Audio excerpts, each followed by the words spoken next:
नमस्कार। जय हिंद, जय भारत। भारतीय अवाम ताकत दल अपने भारतीय भाई बहनों अर्थात अपने देश भारत की जनता अर्थात अपनी भारतीय अवाम से भारतीयता आधारित आपसी श्रद्धा, भारतीयता आधारित आपसी स्नेह, भारतीयता आधारित आपसी प्रेम, भारतीयता आधारित आपसी अखलाक मोहब्बत, भारतीयता आधारित आपसी सहयोग, भारतीयता आधारित आपसी सम्मान, भारतीयता आधारित आपसी एकता, भारतीयता आधारित आपसी भाईचारा तथा भारतीयता आधारित आपसी सद्भाव को समझने व उसे आत्मसात करके वैसा ही और उसी अनुसार आचरण एवं व्यवहार करने हेतु और इसके समस्त भारत में प्रचार प्रसार करने हेतु और प्रत्येक देशवासी को इसकी अहमियत और महत्व को समझाकर उसे अपनाते हुए वैसा ही और उसी अनुसार आचरण एवं व्यवहार करने हेतु और प्रत्येक देशवासी को अपना ही भारतीय भाई बहन मानकर, समझकर, अपनाकर उनके साथ वैसा ही और उसी अनुसार आचरण एवं व्यवहार करने हेतु सतत, सदैव और हमेशा अदब के साथ, आदर के साथ अर्ज करता है, विनती करता है। एक आवश्यक सूचना हम सभी अपने आदरणीय भारतीय भाई बहनों को बताना चाहेंगे कि किन्हीं आवश्यक कारणों से ये 6 रोज आज के बाद 6 रोज मतलब कि तारीख 20 तक जो है 6 रोज नहीं 5 रोज मान लीजिए, 5 रोज जो है नहीं 6 वो 6 रोज हो गया तो तारीख 20 तक ये वीडियो नहीं जारी हो पाएंगे और फिर तारीख 21 से फिर रेगुलर जारी होगा। लेकिन उससे भी बड़ी बात कि वीडियो की संख्या काफ़ी हो गई है और हमारे देश में एकता माने भारतीयता आधारित एकता, भारतीयता आधारित भाईचारा और भारतीयता आधारित सद्भाव आदि को स्थापित करने के लिए, वो माहौल लाने के लिए काफ़ी सामग्री है। बस ये सामग्री हमारे भारतीय भाई बहनों के जन जन तक पहुंच जाए, उनके हृदय में बैठ जाए तो फिर इस लक्ष्य को बहुत आसानी से और आराम से बहुत ही कम समय में इसको हासिल किया जा सकता है। तो सामग्री तो काफ़ी है, तो फिर भी 2-4 10 15 या 20-25 वीडियो और जारी होंगे और जारी करने की आवश्यकता भी नहीं है, लेकिन इतनी सामग्री काफ़ी है।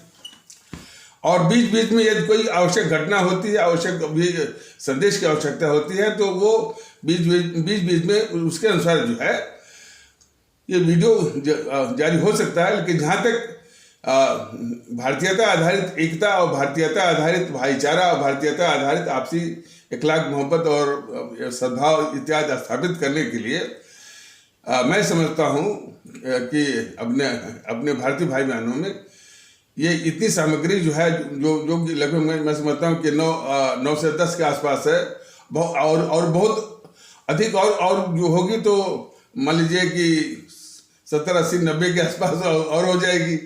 लेकिन इतनी सामग्री काफ़ी है। बस इस पर चिंतन मनन और इसको अमल में लाने की आवश्यकता है और जो है और इतना सभी अपने भारतीय भाई बहन बिल्कुल समझें। राजनीतिक पार्टियों को छोड़ दीजिए, राजनीतिक पार्टियां तो इसी भारतीय एकता की ही दुश्मन हैं और वो नहीं चाहती कि इस देश में भारतीयता आधारित एकता स्थापित हो। ये तो स्पष्ट हो रहा। तो भारतीय जनता दल को इन राजनीतिक दलों की चिंता नहीं है, चिंता है अपने देश की और अपनी भारतीय अवाम की। तो इन्हीं 2 विषयों पर अपने को केंद्रित करते हुए ये कहना आवश्यक है कि ये बात सिर्फ जो है एक भारत राष्ट्र की होनी चाहिए और अपनी आवाम की होनी चाहिए। और अपना भारत राष्ट्र जो है, अपने भारत राष्ट्र का एक संविधान भी है, भारतीय संविधान भी है। तो इन्हीं की बात होनी चाहिए।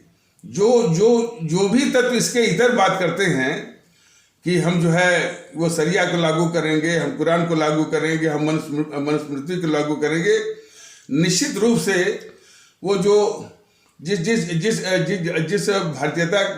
भारतीय माहौल की आवश्यकता है उसके वो सख्त घोर जो उसके शत्रु हैं, दुश्मन है, इतनी सी भावना जो है वो होनी चाहिए। इस देश में सिर्फ जो भारत का संविधान है वही चलेगा। लेकिन ये जो संविधान चलेगा तो जितने पंथ हैं, पंथ भी जो है सुरक्षित रहेंगे, लेकिन वो अपनी सीमा में। सीमा क्या है? व्यक्तिगत जीवन में आप उसको अपनाइए। जो भी आपका पंथ है, इस्लाम है, हिंदू सनातन है, ईसाई है, सिख है, जो भी है, लेकिन जो हमारा सार्वजनिक जीवन है, जो हमारा सामूहिक जीवन है, वो राष्ट्रीय और भारतीय है। वहाँ सिर्फ जो भारत का संविधान और भारत के संविधान के पर आधारित जो कानून बनाए गए हैं, कानून और नियम और नियमावली, रूल्स एंड रेगुलेशंस, और जो स्टैट्यूट जो बना है, जो कानून जो बना है, और भारत का संविधान, तो हमारे जो सामूहिक जीवन में और सार्वजनिक जीवन में सिर्फ जो है भारत का संविधान और भारत के संविधान पर आधारित इस देश का कानून, मतलब कि स्टैट्यूट ऑफ दिस कंट्री, और फिर उस स्टैट्यूट पर आधारित रूल्स एंड रेगुलेशंस, नियम और नियमावली, यही चलेगी। और जो पंथ है वो शुद्धता जो है आपका व्यक्तिगत आस्था का मामला है, व्यक्तिगत रूप से उसको निभाना है। सार्वजनिक जीवन में उसका कोई स्थान नहीं है। दुनिया में जितने भी विकसित देश हैं और बहुत तेजी से जो विकास कर भी रहे हैं, वहाँ के देश में, वहाँ के नागरिकों में बस यही भावना रहती है कि हम उस देश के नागरिक हैं, और जो है हमारा ये जो राष्ट्र जो है वो अब अपना राष्ट्र है, जो वहाँ के संविधान पर, संविधान के आधार पर वो संचालित होता है। इतनी बस बात है। इसके अलावा जो जितनी भी यहाँ गंदगी जो बात की जाती है, यानी मंदिर की बातों पर इतना जो है वो संजीदगी, मस्जिद की बातों पर इतनी जो है इतनी जो है वो संवेदनशीलता और जो है उत्तेजना, तमाम जो है, और कभी रामायण, कभी गीता पर, कभी कुरान पर, ये सब चीजें जो सार्वजनिक जीवन में करके और बातें नहीं की जाती है। भेद विभेद और नफरत यह किसी और देश में है ही नहीं।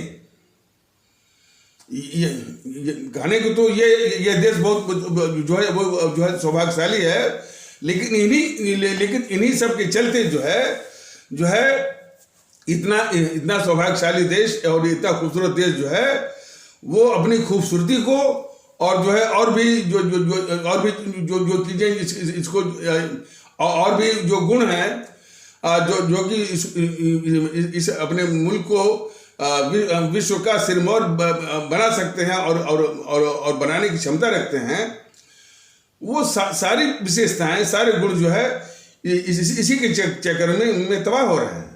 इसलिए हर किसी को जिसको कि जिन भारतीय भाई बहनों को यानी वो मुल्क की चिंता है और अपने मुल्क के मजबूती और अस्थायित्व की चिंता है, तो निश्चित रूप से वो भी इस बात को मानते होंगे कि ये जो गंदगी है, गंदगी और गंदगी को फैलाने वाले उनका विनाश होना बहुत जरूरी है।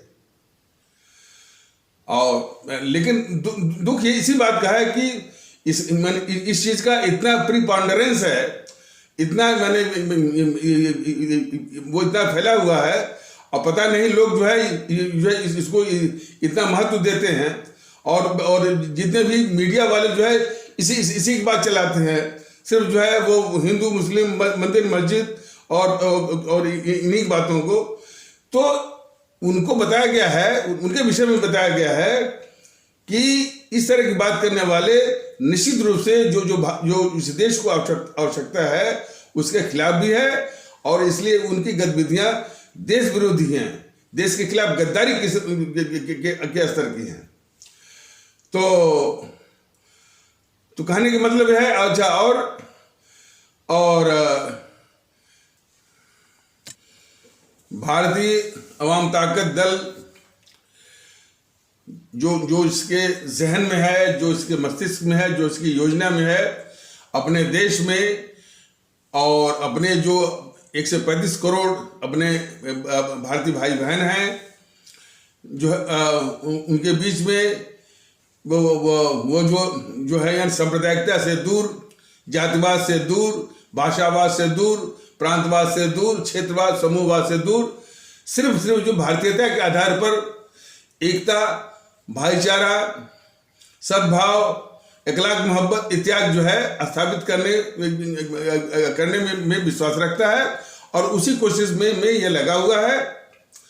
लेकिन ये राजनीतिक जो पार्टियां इसमें हैं, और वैसे तो इनकी असलियत के विषय में भारतीय अवाम ताकत दल वो बता चुका है कि ये वस्तुतः जो है वास्तव में और हकीकत में ये राजनीतिक पार्टियां नहीं है, बल्कि ये समाज, जो भारतीय समाज को विखंडित करने वाली, उसको बांटने वाली, भारतीय समाज को विखंडित करके उसको कमजोर करने वाली, और देश को भी कमजोर करने वाली ताकतें हैं, जो कि काफी जो है वो राजनीतिक दलों के वेश में है। दुखड़ा ये है, ये कुछ भी कहें, लेकिन इनकी गतिविधि हमेशा जो है भारतीय समाज में विखंडन, और विखंडन में सबसे जो गंदा उनका हथियार है ये जो है सांप्रदायिकता, ध्रुवीकरण। दुर्भाग्य है कि हम उनके इस भरमाए हुए जाल में हम खुद फंसते हैं, और फंसते भी हैं, और इसके बाद रोते भी हैं। तो ये फंसना और रोने का सिलसिला बंद होना चाहिए, और वो तब बंद तभी होगा कि जब सिर्फ जो है हम अपने को भी भारतीय माने, और हमारे जो दूसरे हमारे भारतीय भाई बहन हैं उनको भी भारतीय भाई बहन मान करके वैसा ही व्यवहार करें, और वैसी ही सोच विकसित करें, और वैसा ही बर्ताव, वैसा ही आचरण व्यवहार करें। और वैसे तो बताया गया है कि हमने किसी भी गतिविधि को यदि सार्थक बनाना है तो वह जो तीनों इसके पहलू हैं, मनसा, वाचा, कर्मणा, मन में वही बात होनी चाहिए, वाणी में यानी बोलने में भी यानी वही बात होनी चाहिए, और अपने कर्तव्य में, अपने आचरण और अपने आचरण व्यवहार और बर्ताव में भी वही बात होनी चाहिए। तब जाकर के वो गतिविधि जो है सफल होती है, कामयाब होती है। और काफी ऐसे तमाम मिसाल हैं कि यहाँ के लोग जो है सिर्फ वाणी से बोल करके वो सोचते हैं कि यानी जो है वो काम हो गया। ऐसे नहीं होता है। सिर्फ वाणी से बोलिए, बर्ताव और आपका आचरण और व्यवहार जो है ठीक उसके विपरीत हो, आपके मन में कुछ और बैठा हो, तो वो गतिविधि, वो जो पहलू है, और वो जो अच्छी चीज है, वो कभी भी साकार हो नहीं सकती है। तो इसलिए हर अच्छी चीज को साकार करने के लिए मनसा, वाचा, अकर्मणा, ये अपना सिद्धांत है कि वही चीज मन में होनी चाहिए, और वैसा ही जो है वैसा ही मेरी वाणी में, मेरे बोलने में भी, और वैसा ही मेरे करने में भी, माने हमारे आचार व्यवहार, आचरण व्यवहार और बर्ताव में भी होने चाहिए, तब जाकर के वो कामयाब होगा और सफल होगा। राजनीतिक पार्टियों के आश्वासन और उनकी योजनाएं, उनकी घोषित योजनाएं, उनके मैनिफेस्टो यानी घोषणा पत्र, हालांकि उन घोषणा पत्रों का इसमें इन राजनीतिक दलों ने बहुत खूबसूरत नाम दे रखा है। कोई बोलता है संकल्प पत्र, कोई बोलता है वचन पत्र। ये कोई भी पत्र बनाने, घोषणा पत्र, संकल्प पत्र, वचन पत्र और कुछ भी बोलते हैं, समस्या इन दलों के साथ वही होती है कि सिर्फ वाणी से बस बोलते हैं, ना तो इनके वो जो यानी व्यवहार में आता है और ना तो इनके मन में है। इनके मन में कुछ और जो है वो चोर छिपा हुआ है, और जो इनकी करनी है, जो करनी है वो कथनी के ठीक विपरीत होती है। इसलिए इनके किसी भी घोषणा पत्र का, किसी भी संकल्प पत्र का और किसी भी वचन पत्र का कोई मतलब नहीं है। हमारे जो है वो भारतीय भाई बहन, हमारे आदरणीय भारतीय भाई बहन या हमारी आदरणीय भारतीय आवाम हमेशा इसी चक्कर में छली जाती है और जो है उसका शिकार होती है। और इसीलिए शायद वो भी जानते हैं, तो वो फिर उनको लुभाने के लिए कोई कहता है कि हम 300 यूनिट बिजली वो फ्री कर देंगे, किसानों की बिजली जो है वो फ्री कर देंगे, आपको जो है स्कूटी दे देंगे, आपको जो है लैपटॉप दे देंगे। इस तरह की बातें जो है जो फ्री एंड फेयर यानी स्वतंत्र और निष्पक्ष जो चुनाव कराने का एक सिद्धांत है चुनाव आयोग के द्वारा, उसका सीधा उल्लंघन है कि प्रलोभन के आधार पर जो वोटों को प्रभावित करने वाली जो साजिश है, ये सर्वथा फ्री एंड फेयर स्वतंत्र और निष्पक्ष चुनाव के वसूलों के और उसके सिद्धांतों के सर्वथा खिलाफ है। देश में कई खतरनाक बातें चल रही हैं। ये भारतीय समाज विरोधी और भारत विरोधी जो ताकतें हैं, जो अधिकांश राजनीतिक दलों के वेश में हैं, अपनी तो इस तरह की इस तरह की भारतीय समाज विरोधी और देश विरोधी हरकतें तो करती ही हैं।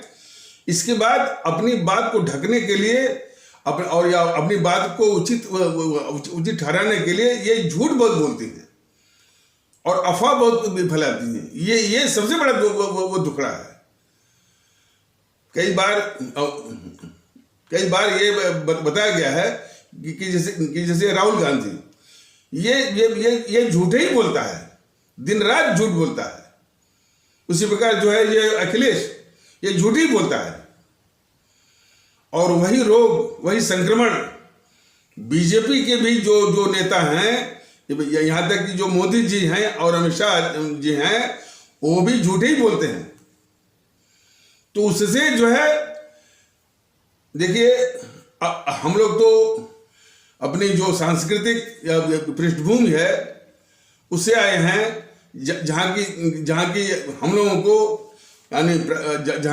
को प्राथमिक विद्यालयों में या प्राइमरी स्कूल में ये बताया गया है, वो ये जो है कबीर दास के दोहे, यानी कबीर दास के दोहे सत्य बोलने के संबंध में कि सत्य बोलना कितना जरूरी है और कितनी बड़ी तपस्या है और कितना आवश्यक है जो है वो इस समाज के लिए। तो जो संत कबीर दास का जो दोहा है कि सांच बराबर तप नहीं, झूठ बराबर पाप, और जाके हृदय सांच है ताके हृदय आप। मतलब सत्य के बराबर कोई तपस्या नहीं है और झूठ के बराबर कोई पाप नहीं है।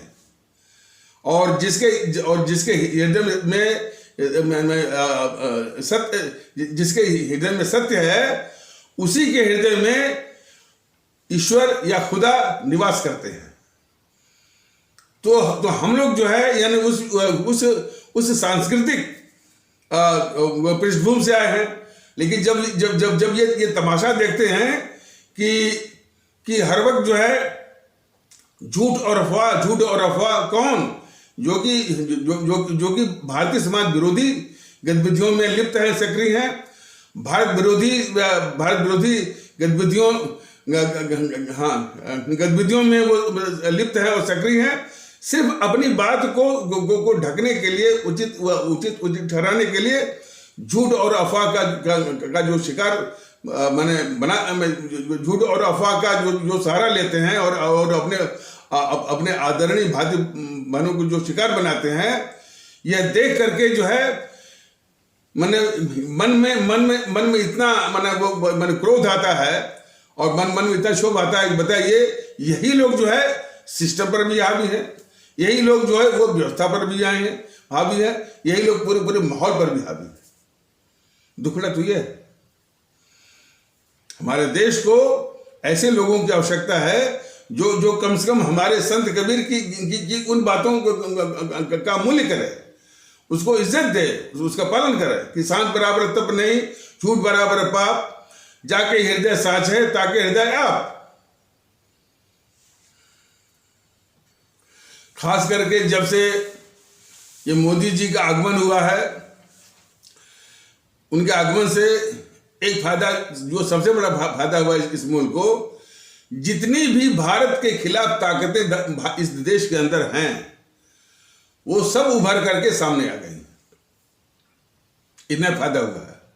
नुकसान क्या हो रहा है कि ये मोदी जी से बहुत उम्मीद थी 2014 से, जब से यानी इनको जो चुना गया है कि मोदी जी आएंगे तो इन ताकतों से निजात दिलवाएंगे, और इन ताकतों ने जो देश को लूटा है, लूट करके जो विदेशी बैंकों में काला धन जमा किया है, तो वो काला धन लाएंगे। मोदी जी ने सिर्फ निराश नहीं किया, अब तो ये बातें सामने आ रही हैं कि इन देश विरोधी ताकतों को सिर्फ जो है वो रक्षा ही नहीं कर रहे हैं, इनको देश विरोधी ही नहीं मानते हैं। सबसे बड़ा सवाल है, अब मोदी जी किसको वो गद्दार मानेंगे? जो व्यक्ति खाता यही का है, सारी सुविधाएं उठाता है और हमेशा जो है चीन के पक्ष में बात करता है, वो देखिए, भारतीय जनता दल तो बिल्कुल सरेआम कहता है कि वो गद्दार है। देश की जनता भी धीरे धीरे माने को गद्दार है, लेकिन मोदी जी और बीजेपी वाले जो है इस राहुल को गद्दार नहीं मानते हैं, और न इस मीडिया से गद्दार मनवाने देते हैं। तो पहले ये बताएं कि जो चीन का पक्ष लेता हो, भारत के खिलाफ बोलता हो, चीन से पैसे लेता हो, तो मोदी जी खुद स्पष्ट करें कि यदि वो गद्दार नहीं है तो फिर कौन है? बताइए ना मोदी जी, बताइए आप। इसका जवाब आपको देना पड़ेगा। डोकलाम के मुद्दे पर, जबकि वो 3-4 साल पहले, देखिए बातें जो है भारतीय ताकत दल जो है कई बार वो बता चुका है, जब भी इस तरह का संदर्भ आया है, और आगे भी जब भी इसका संदर्भ आएगा, इसी रूप में वो इसी रूप में अपने देशवासियों को, अपने आदरणीय भारतीय भाई बहनों को बताता रहेगा। तो 3-4 साल पहले डोकलाम के मुद्दे पर भारत और चीन के बीच में तनातनी और युद्ध जैसी स्थिति बनी हुई थी। उस दौरान ये गद्दार राहुल गांधी अपने दुश्मन चीन के राजदूत से चोरी छुपे रात के अंधेरे में मिलता है, तो मोदी जी और जो है और मोदी जी के जितने सिपह सालार हैं, जितने बीजेपी वाले, ये बताएं कि ये राहुल गांधी गद्दार है या नहीं, और ये गद्दार नहीं है तो फिर कौन गद्दार है, बताइए ना। और इसी तरह की तमाम है ये वारदातें। ये राहुल गांधी, ये गद्दार राहुल गांधी अपने सेनाध्यक्ष को अपने किसी चमचे से सड़क का गुंडा कहलवाता है, और दुश्मन पाकिस्तान के सेनाध्यक्ष को गले लगाने के लिए अपना दूध भेजता है नवजोत सिद्धू को। तो मोदी जी और मोदी जी के सिपह सालार और बीजेपी वाले यह देश को बताएं, और देश के लोग पूछ रहे हैं कि ऐसी देश विरोधी हरकत करने वाला यदि ये गद्दार नहीं है तो फिर कौन गद्दार है। हमारी थल सेना, हमारी आर्मी जब आतंकी ठिकानों को नष्ट करने के लिए बॉर्डर पर और सीमा पर और पाकिस्तानी क्षेत्र में आतंकी ठिकानों को नष्ट करने के लिए सर्जिकल स्ट्राइक करती है, तो ये गद्दार राहुल गांधी जो है अपनी भारतीय सेना का मनोबल गिराने के लिए और उनके शौर्य पराक्रम को पराक्रम को नीचा दिखाने के लिए सबूत मांगता है। तो मोदी जी और मोदी जी के सिपह सालार और बीजेपी के लोगों से अपने आदरणीय भारतीय भाई बहन भारतीय अवाम ताकत दल के माध्यम से पूछ रहे हैं कि ऐसी गतिविधि करने वाला राहुल गांधी यदि गद्दार नहीं है तो फिर कौन गद्दार है। और इसी प्रकार हमारी जो वायुसेना आतंकी ठिकानों को नष्ट करने के लिए उस पाकिस्तान के अंदर घुस करके बालाकोट में एयर स्ट्राइक करके वो नष्ट करती है, तो फिर यही गद्दार राहुल गांधी अपनी वायुसेना के शौर्य पराक्रम को नीचा दिखाने के लिए उनका मनोबल गिराने के लिए फिर सबूत मांगता है। तो हमारे आदरणीय भारतीय भाई बहन भारतीय अवाम ताकत दल के माध्यम से मोदी जी से और मोदी जी के सिपह सालारों से और बीजेपी वालों से पूछ रहे हैं कि इस तरह की हरकत करने वाला राहुल गांधी यदि गद्दार नहीं है तो फिर कौन गद्दार है।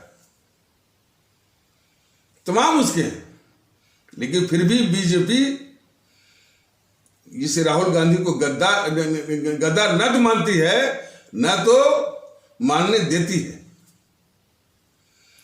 वो किस प्रकार ढकती है जरा देखिए, वो ढकती ऐसे है कि परिवारवाद, लगता है कि परिवारवाद देश के खिलाफ गद्दारी करने से बड़ा अपराध है। देश को बताइए ना, परिवारवाद कुछ नहीं है। देश के खिलाफ गद्दारी मैं समझता हूं और सभी लोग मानते हो कि सभी लोग इस बात पर एकमत होंगे कि देश के खिलाफ गद्दारी के बराबर कोई अपराध नहीं है। लेकिन दुख इस बात का है कि देश के खिलाफ गद्दारी करने पर कोई उस लायक जो है कानूनी नहीं है, कोई कानून तक नहीं है। एक सेडिशन एक्ट जो अंग्रेजों ने बनाया था कि जो वो बनाया था सिर्फ जो है आंदोलनों को दबाने के लिए, सेडिशन एक्ट जो है वही चल रहा है। इसलिए देश के साथ गद्दारी करने वालों का हौसला बिल्कुल बुलंद है। कोई ये कहकर निकल जाता है कि भारत तेरे टुकड़े होंगे, जरा इसको गंभीरता से जरा सोचिए। कोई कहता है कि भारत तेरे टुकड़े होंगे, इंशाअल्लाह भारत की बर्बादी तक जंग जारी रहेगी। फिर भी जो है उसको जमानत मिलती है, और जमानत देने वाला जो हाईकोर्ट का जज जो है वो जो है वो जमानत देने वाले आदेश में सबसे पहले वो एक जो है फिल्मी गाना लिखता है, फिल्म उपकार का। तो ये तो हालत है। यानी जो बार बार कहा जाता है कि हमारा देश जो है बहुत ही खूबसूरत है, बहुत ही महान है, लेकिन इन्हीं सब तत्वों के कारण जो है वो सारी महानता, सारी खूबसूरती, सारे अच्छे गुण जो है वो तबाह हो रहे हैं। इसकी चिंता हर एक भारतीय भाई बहन जिनको इस मुल्क की चिंता है, इस देश की चिंता है, अवाम की चिंता है, इस बात पर गंभीर हों।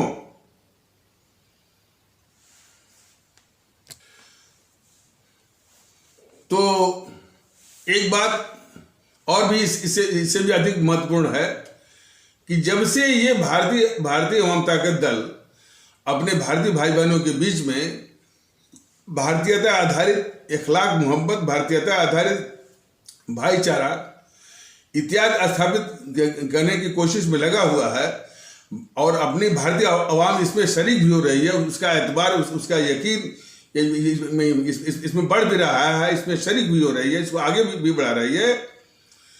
ये राजनीतिक पार्टियां, अब विशेष करके जीएनपीसी, गांधी नेहरू परिवार चंदा चौकड़ी काकस या कांग्रेस, जिसको कि आप सभी लोग जब भ्रम भूल या गलती से अभी भी कांग्रेस उसको कहते चले आ रहे हैं, और बीजेपी और भी पार्टियां इसी भारतीय अवाम ताकत दल को अपना शत्रु मानती हैं।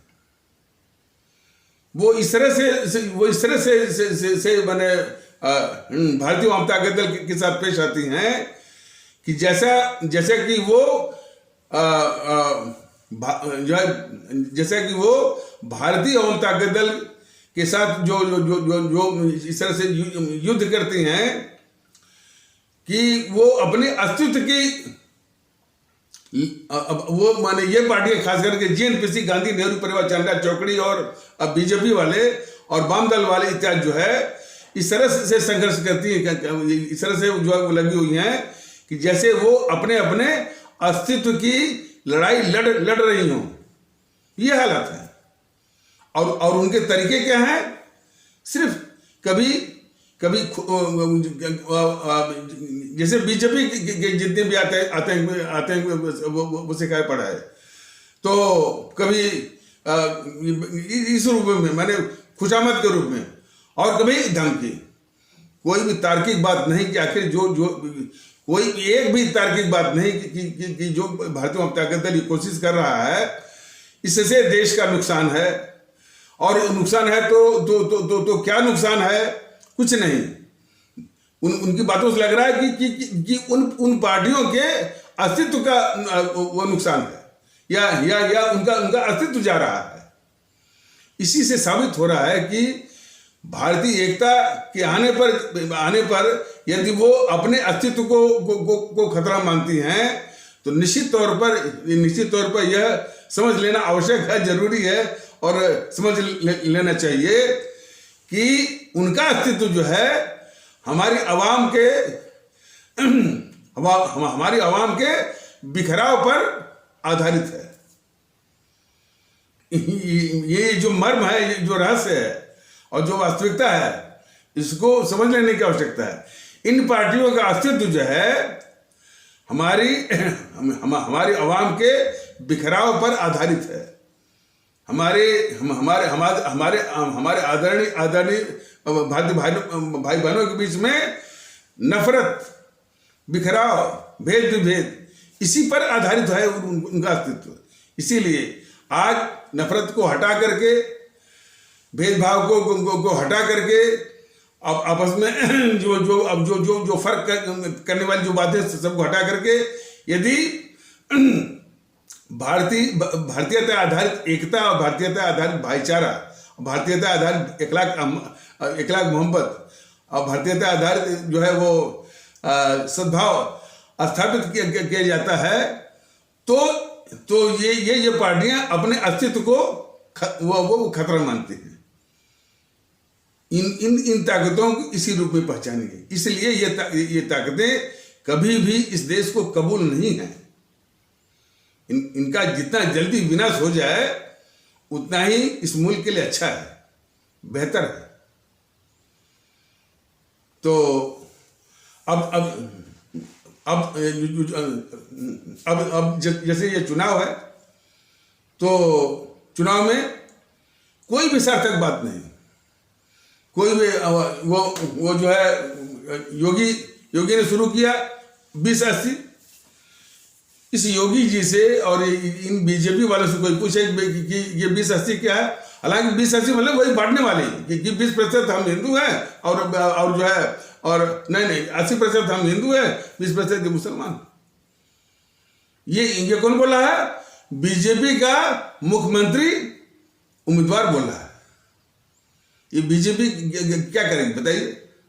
फिर वो गर्मी निकाल रही है, वो जो है योगी महोदय जो है गर्मी आपने निकाल रहे हैं कि हम गर्मी निकाल देंगे और शिमला वो बना देंगे।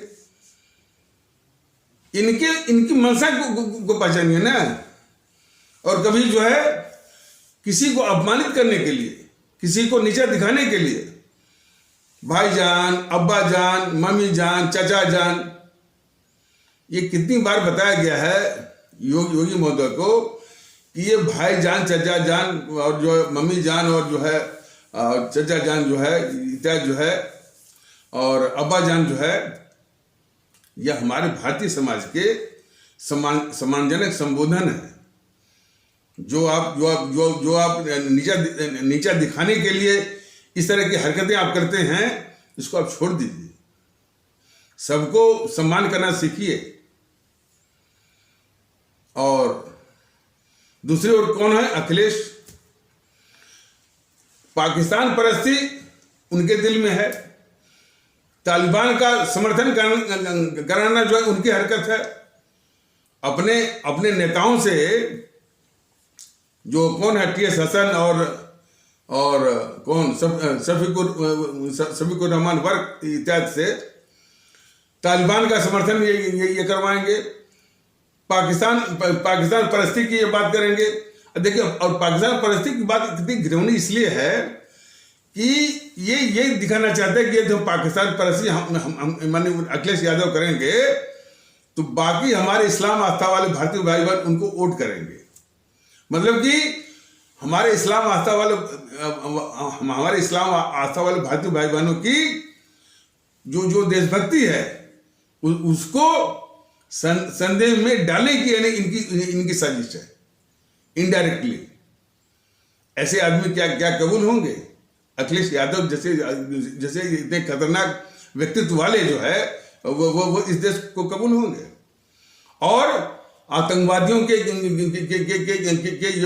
हमदर्दी, उपद्रवियों के हमदर्दी, ये तो वो बात है। और फिर इनका जो माहौल है, शासन का जो माहौल देते हैं, तो वो उत्तर प्रदेश के हमारे भारतीय भाई बहनों ने देखा हुआ है। वो माफिया का साम्राज्य, गुंडों का साम्राज्य, दादाओं का साम्राज्य, धन उगाही, अरे हद हो जाती है। हिजाब की तब तक ये बात उठाई गई। ये मोदी महोदय को कई बार ये निवेदन किया गया है, जो है भारतीय ताकत दल ने कई तरह से निवेदन किया गया है कि जब तक इन ताकतों का नाश करने की बजाय आप इनको पालेंगे तो कभी सीए पर, कभी कृषि कानून या किसान आंदोलन के नाम पर, और अब जो है वो हिजाब के नाम पर ये मोदी महोदय ये चलता ही रहेगा। देश को अस्थिर करने की साजिश जो है वो रुकेगी नहीं। लेकिन पता नहीं किस मंशा से जो है जिन ताकतों को इस भारत की पावन धरती से विनाश जो है विनाश कर देना चाहिए, इस देश की और हमारे आदरणीय भारतीय भाई बहनों के बीच में सुकून, शांति, सद्भाव को कायम रखने के लिए आप उन्हीं ताकतों को चंद वोटों के लिए आप जो है उनको आप जो है पाल रहे हैं। वो वोट वाला चक्कर ये है कि मोदी की या बीजेपी की तुलना की जाए तो जेएनपीसी तो खुद ही गद्दार है। बहुत बड़ी जो है यानी मैंने देश के संबंध में जितनी खतरनाक बातें हैं सब जो है वो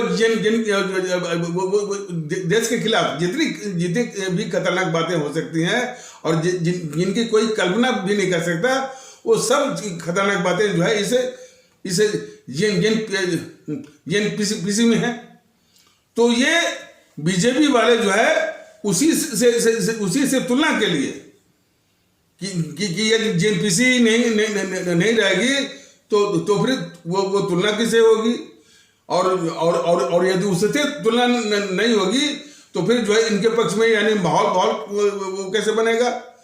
तो चंद वोटों के लिए, सत्ता के लिए जो है ये देश की खतरनाक ताकतों को ये मोदी जी और बीजेपी वाले इसको पाल रहे हैं। और इसको सबसे बड़ी बात है, इतनी खतरनाक गद्दार संगठन को ये बीजेपी वाले या मोदी जी जो है उसको गद्दार के रूप में न तो कहते हैं और न तो इस रूप में देश के लोग जाने पहचाने और इसकी असलियत को समझे। ऐसी वो साजिशें कर रहे हैं, ऐसी साजिशें जो है वो करते जा रहे हैं। बस ये पूरा वो फैलाए हुए हैं, बस परिवारवाद कोई बहुत बड़ा अपराध नहीं है। मोदी जी देश के खिलाफ गद्दारी जो है ये बिल्कुल देश के खिलाफ गद्दारी, और किसके द्वारा, कोई वो राजनीतिक दल है, यहीं से जो है सारी सुविधा उठाता है, मेंबर ऑफ पार्लियामेंट है। कुछ लोग इस प्रकार से तर्क देते हैं, अरे साहब जनता ने उसको चुना है, विरोध पक्ष है बहुत और सबसे पुरानी पार्टी है। अरे भाई क्या वो देश के कानून के ऊपर हो गया? क्या वो देश की जो आवश्यकता है, देश की अखंडता और देश की एकता, क्या जो आवश्यकता है इससे भी ऊपर वो पार्टी हो गई। तो जो हमारे देश की एकता और अखंडता को तोड़ता हुआ हर वक्त जो है वह चाहे वो जनता के द्वारा चुना गया हो, चाहे वो संगठन जो है उसको जनता चुनती है। और वैसे भी जनता कैसे चुनती है, कैसे ये वोट छीनते हैं उसका, और किस साजिश के तहत ये वोट छीनते हैं, यह भी अपने आप में एक बहुत बड़ा सवाल है।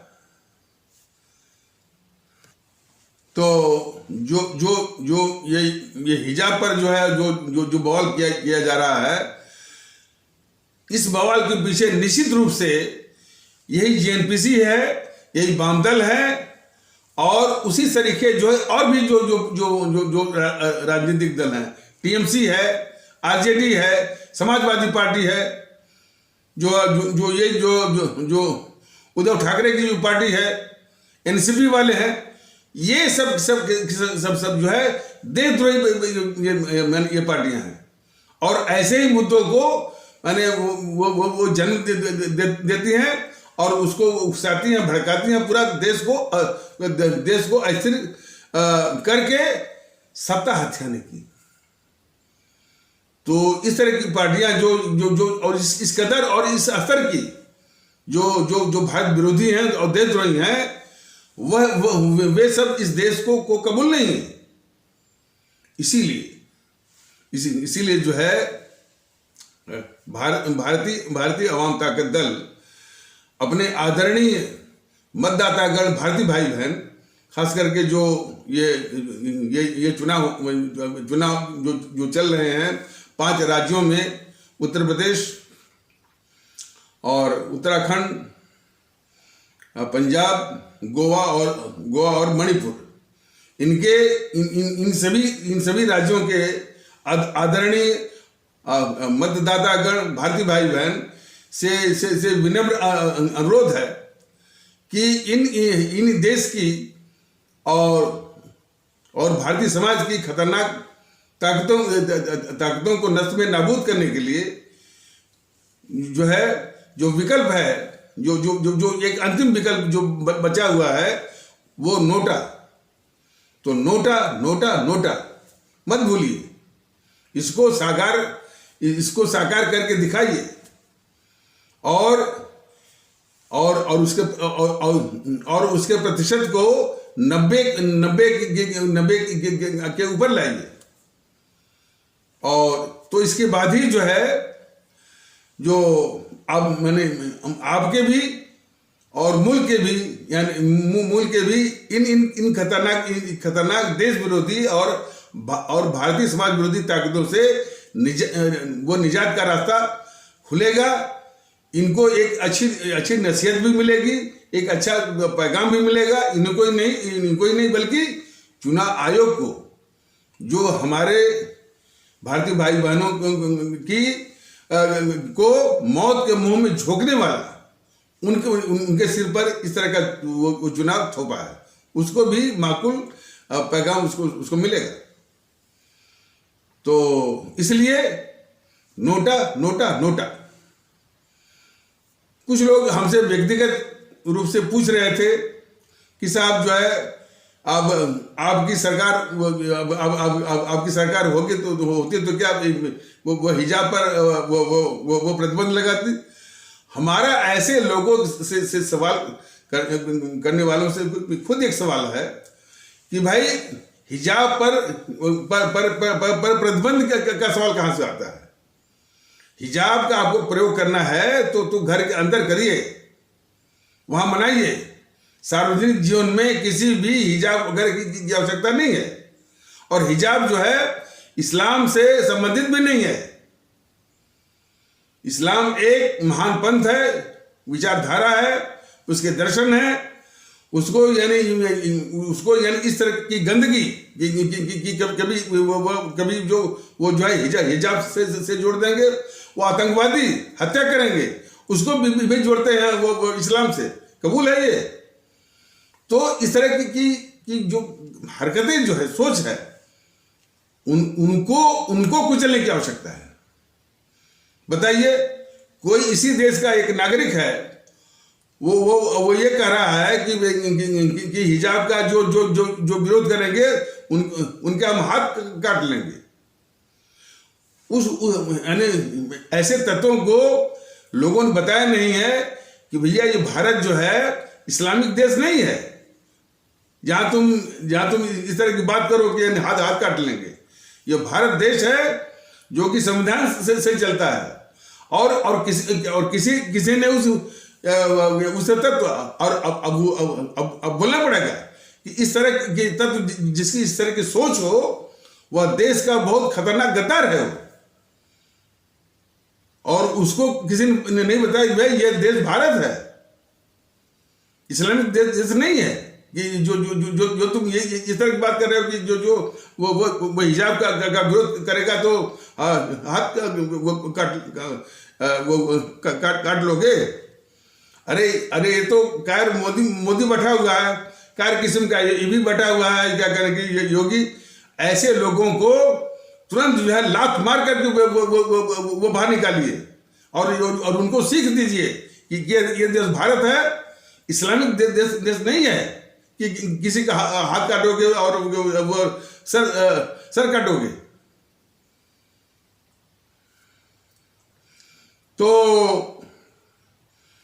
यानी बहुत खतरनाक किस्म की जो है ये जो है। अच्छा, और यही नहीं, अक्सर देखा यह भी गया कि इतने खतरनाक बात बोल करके जो पत्रकार पहुंचते हैं उनसे पूछने के लिए, अच्छा बताइए, जो इतना खतरनाक किस्म का तत्व है, उसी से पत्रकार भी पूछते हैं तो कभी कबूलेगा कि हमने ऐसा कहा था? तो वो बोलेगा हमने तो ऐसा कहा नहीं था कि हम किसी का हाथ काट लेंगे। वो मीडिया वाले उसको जो है तोड़ मरोड़ करके वो बता रहे हैं। इस तरह के तमाम तत्व हमको याद है कि एक बार जो है, हमको याद है कि जब वो सीए पर यही यानी देश विरोधी और देश के साथ गद्दार और देश के साथ गद्दारी करने वाली ताकतें जो है हमारे आदरणीय भारतीय अवाम को भड़का रही थी और असामाजिक और हिंसक और उपद्रवी तत्वों से अपने देश में तोड़फोड़ हिंसा जो है वो फैलवा रही थी। तो इसी तरह का एक जो है कट्टरवादी तत्व था, वो कह रहा था कि कोई बात नहीं है और यानी मोदी से बात करना है, कोई बात ही नहीं करनी है मोदी से, यानी कोई बात नहीं करना है। मोदी को जो है 1 फीट नहीं 10 फीट गाड़ देना है जमीन में। बताइए, अब ऐसे जो है और यही नहीं बल्कि वो इमरान मसूद बॉडी काट देंगे। ऐसे तत्वों को वास्तव में ये मोदी वास्तव में पाल रहा है। ऐसे तत्वों को मोदी जी जब आप जो है कार्रवाई आप नहीं करेंगे ना, तो एक दिन ये हमारा इतना यानी खूबसूरत मुल्क जो है, इमरान मसूद हुआ चाहे वो हुआ, और जो है चाहे यानी राहुल गांधी हुआ, राहुल गांधी के चेले हुआ, अखिलेश हुआ, और जो है वो ये एनसीपी वाले हो, उद्धव ठाकरे के ये तमाम तत्व जो है वो घेर लेंगे देश को, जो आप पाल रहे हैं इनको। तो बात चल रही थी कि वो बोला कि मोदी को गाड़ देना है जमीन पर। एक बोला कि यानी मोदी के जो है वो बॉडी कर देना है। इन सारे तत्वों को कुचल करके देश के बाहर करिए मोदी जी, शुरुआत तो आप करिए। और भारतीय और अपनी जो है वो आदरणीय भारतीय अवाम ताकत दल के माध्यम से फिर कह रही है कि आप शुरुआत करिए। जो ये गद्दार राहुल गांधी है, गद्दार सोनिया गांधी है, गद्दार प्रियंका गांधी है, और ये उसी तरह से जो सीताराम येचुरी है, डी राजा है, कन्हैया कुमार है, इनका जो है पॉलीग्राफ टेस्ट, साइको टेस्ट और नार्को टेस्ट करवा करके इनको क्रमशः इटली और बीजिंग भिजवाइए। यहां से आप जो है सुरक्षित आप करिए। आपने इस देश के साथ बहुत बड़ी गद्दारी की है। कन्हैया कुमार को जो आपने छोड़ दिया, यानी वह जो कन्हैया कुमार सीधे खुलेआम सरेआम जेएनयू के प्रांगण से उसने यह नारा लगवाया था ना कि भारत तेरे टुकड़े होंगे। अब इससे बढ़ के गद्दारी क्या होगी? और उसके संबंध में आप लोग बीजेपी की भी गद्दारी जो है वो सामने आती है कि वो ये कन्हैया कुमार तक के गद्दारों को बीजेपी जो है वो गद्दार नहीं मानती है। क्या कहती है? टुकड़े गैंग का ये सदस्य है। यही तो बीजेपी की जो कि अपने को राष्ट्रवादी कहती है, अपने देश के खिलाफ जो है इस तरह की जो है उसकी सोच है। कन्हैया कुमार को जो है देश का घोर गद्दार नहीं मानती है, कहती है कि जो है वो टुकड़े गैंग। मोदी जी ने जो है यानी इस कांग्रेस को या उसके राहुल गांधी को, सोनिया गांधी को, प्रियंका गांधी इत्यादि को देश का गद्दार नहीं मानना है, बस बोला है कि टुकड़े गैंग का लीडर।